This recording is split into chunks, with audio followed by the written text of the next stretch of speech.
नमस्कार, आर्यवत टाइम्स में आपका स्वागत है, जहां आप जानेंगे बिहार के 8 जनवरी की 7 बजे तक की सभी ताजा बड़ी खबरों के बारे में। उससे पहले एक नजर सुर्खियों की ओर। बक्सर में गोली लगने से शख्स की मौत, 4 लोग घायल, जमीन विवाद में हुई मारपीट और फायरिंग। बिहार के इस जिले में 539 शिक्षकों को नोटिस, डीईओ के एक्शन से बचा हड़कंप। हिजाब विवाद के 24 दिनों बाद नुसरत परवीन ने ज्वाइन की नौकरी। बीमारी है तो धीरे धीरे डोज दे रहे हैं, बोले विजय कुमार सिन्हा। 31 मार्च तक। बढ़ते हैं अगली खबर की ओर। बक्सर में गोली लगने से शख्स की मौत, 4 लोग घायल, जमीन विवाद में हुई मारपीट और फायरिंग। जी हां, आपको बता दें, बक्सर में बुधवार को पुराने जमीन विवाद में गोलीबारी हुई, जिसमें एक अधेड़ व्यक्ति की जान चली गई। वहीं मारपीट में 4 लोग घायल हो गए। घटना सिकरौल थाना क्षेत्र के भाखवा गांव की है। धान की फसल काटने को लेकर शुरू हुआ विवाद देखते ही देखते मारपीट में बदल गया। घटना के बाद पूरे गाँव में दहशत का माहौल है। बढ़ते हैं अगली खबर की ओर। बिहार के इस जिले में 539 शिक्षकों को नोटिस, डीईओ के एक्शन से मचा हड़कंप।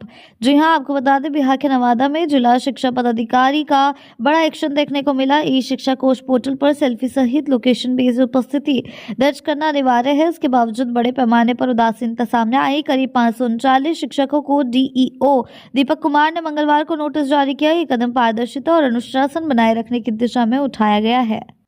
बढ़ते हैं अगली खबर की ओर। हिजाब विवाद के 24 दिनों बाद नुसरत परवीन ने ज्वाइन की नौकरी। जी हां, आपको बता दें, हिजाब विवाद के 24 दिन बाद डॉक्टर नुसरत परवीन 7 जनवरी को नौकरी ज्वाइन कर ली है। ज्वाइनिंग की तिथि 2 बार बढ़ाई गई थी। आज 7 जनवरी 2026 तक का समय उनको दिया गया था। घटना के बाद उन्होंने नौकरी ज्वाइन नहीं की थी। नियुक्ति पत्र देने के दौरान सीएम नीतीश कुमार ने हिजाब खींचा था।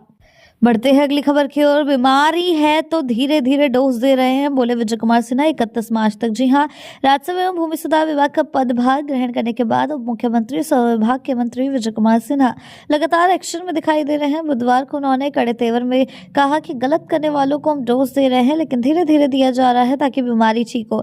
ज्यादा देने से रिएक्शन हो जाएगा। उन्होंने टाइमलाइन देते हुए कहा कि 31 मार्च तक राजस्व एवं भूमि सुधार विभाग में सब कुछ ठीक हो जाएगा। लोगों की जमीन संबंधित समस्याएं दूर हो जाएंगी। बढ़ते हैं अगली खबर की ओर। आरजेडी में सर्जरी की तैयारी, तेजस्वी यादव कर सकते हैं बड़ा बदलाव। जी हां, बिहार विधानसभा चुनाव में मिली हार के बाद नेता प्रतिपक्ष तेजस्वी यादव विदेश दौरे पर चले गए थे। लगभग 1 महीने से वो बिहार से बाहर हैं, लेकिन अब परिवार के साथ विदेश से छुट्टी मनाकर दिल्ली आ गए हैं। उम्मीद है जल्द पटना आएंगे। सूत्रों के मुताबिक तेजस्वी के आते ही आरजेडी में सर्जरी हो सकती है, यानी संगठन में व्यापक फेरबदल हो सकता है। ऐसे में सवाल है कि किस किस की छुट्टी होगी। बढ़ते हैं अगली खबर की ओर। बिहार में अधिकारियों से मिलना होगा आसान, नीतीश कुमार का एक और बड़ा फैसला। जी हां, बिहार में आम लोग अपनी समस्या को लेकर अब अधिकारी से मिल सकेंगे। मुख्यमंत्री नीतीश कुमार ने इसको लेकर बड़ा कदम उठाया है। बुधवार को नीतीश कुमार ने अपना एक्स हैंडल से एक पोस्ट पर बड़ी जानकारी दी। उन्होंने कहा, आप सबको मालूम है कि 20 नवंबर 2025 को राज्य में नई सरकार के गठन के कुछ ही दिनों बाद हम लोगों ने राज्य को देश के सर्वाधिक विकसित राज्यों की श्रेणी में शामिल करने हेतु 7 निश्चय 3 के कार्यक्रमों को लागू किया। 7 निश्चय 3 के 7वें निश्चय सबका सम्मान जीवन आसान का मुख्य मकसद राज्य के सभी नागरिकों के दैनिक जीवन में आने वाली कठिनाइयों को कम कर उनके जीवन को और भी आसान बनाना है। इसे लेकर हम लोग लगातार महत्वपूर्ण निर्णय ले रहे हैं। बढ़ते हैं अगली खबर की ओर। कांग्रेस बिहार के साथ साथ पूरे देश में मधुबनी में हुई झड़प पर बीजेपी जेडीयू ने ऐसे कसा तंज। जी हां, बिहार कांग्रेस के अध्यक्ष राजेश राम की मौजूदगी में बीते मंगलवार को मधुबनी में पार्टी के 2 गुटों के बीच हुई झड़प पर बीजेपी और जेडीयू ने तंज कसा है। सत्ता पक्ष ने कहा कि कांग्रेस का मारपीट का कल्चर है, ये देश के लिए नहीं लड़ते, ये सत्ता के लिए लड़ते हैं। बढ़ते हैं अगली खबर की ओर। मकर संक्रांति वाली पॉलिटिक्स, पिता की राह पर तेज प्रताप यादव। जी हां, जनशक्ति जनता दल के प्रमुख और आरजेडी सुप्रीमो लालू प्रसाद यादव के बेटे तेज प्रताप यादव संक्रांति के मौके पर दही चूड़ा का भोज करने वाले हैं। वो परिवार से भले ही अलग चल रहे हो, लेकिन उन्होंने साफ कर दिया कि इस भोज में वो अपनी पार्टी के और परिवार के लोगों को भी बुलाएंगे। बिहार के राजनीति में सभी दिग्गजों को निमंत्रण दिया जाएगा। सबसे बड़ा सवाल है कि इस भोज के क्या मायने हैं।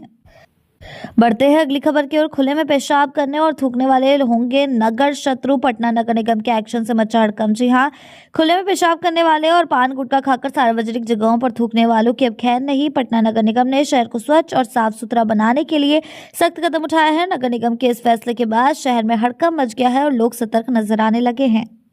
बढ़ते हैं अगली खबर की ओर। बुर्का नकाब पहनकर आना मना है, बिहार में ज्वेलरी शॉप के बाहर नोटिस, मचा सियासी बवाल। जी हां, कुछ दिनों पहले यूपी की झांसी में सराफा व्यवसायियों ने निर्णय लिया कि बुर्का या हिजाब पहनकर ज्वेलरी शॉप में आने पर प्रतिबंध लगाया था। अब इसका असर बिहार में दिखने लगा है। यहाँ के सराफा व्यवसायियों ने भी निर्णय लेते हुए दुकानदार के बाहर नोटिस लगाया कि बुर्का, नकाब, मास्क, हेलमेट पहनकर दुकान में आना मना है। इस निर्णय के बाद बिहार में सियासी बवाल मच गया है। बिहार की ऐसी ताजा बड़ी खबरों के लिए जुड़े रहें आर्यभट्ट टाइम्स के साथ। साथ ही चैनल को सब्सक्राइब करना ना भूलें और हमारी फेसबुक और वेबसाइट के साथ भी जरूर जुड़ें। ऐसी ही अपडेट्स के लिए जुड़े रहें आर्यभट्ट टाइम्स के साथ। साथ ही चैनल को सब्सक्राइब करना ना भूलें और हमारी फेसबुक और वेबसाइट के साथ भी जरूर जुड़ें।